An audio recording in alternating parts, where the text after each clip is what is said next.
The high honors conferred upon Lucifer were not appreciated as God's special gift, and therefore called forth no gratitude to his Creator. He gloried in his brightness and exaltation and aspired to be equal with God. He was beloved and reverenced by the heavenly host. Angels delighted to execute his commands, and he was clothed with wisdom and glory above them all. Yet the Son of God was exalted above him, as one in power and authority with the Father.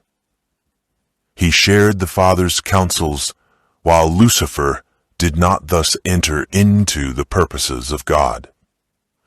Why, questioned this mighty angel, should Christ have the supremacy?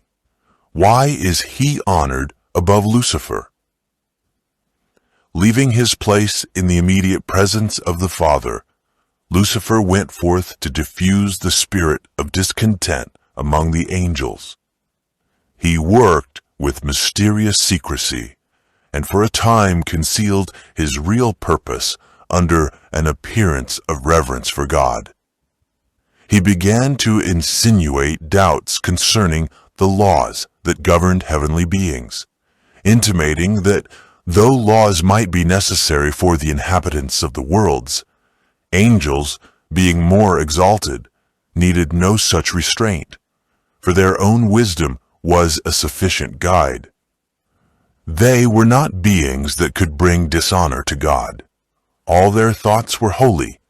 It was no more possible for them than for God himself to err.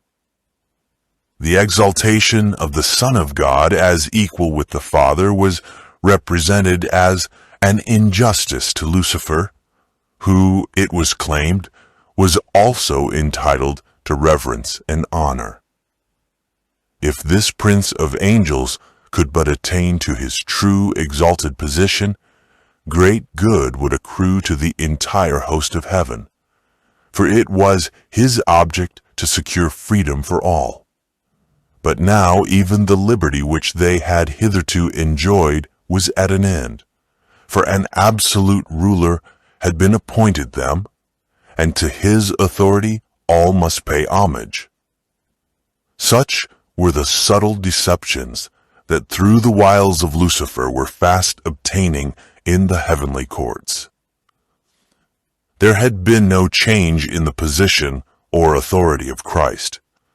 Lucifer's envy and misrepresentation and his claims to equality with Christ had made necessary a statement of the true position of the Son of God. But this had been the same from the beginning. Many of the angels were, however, blinded by Lucifer's deceptions.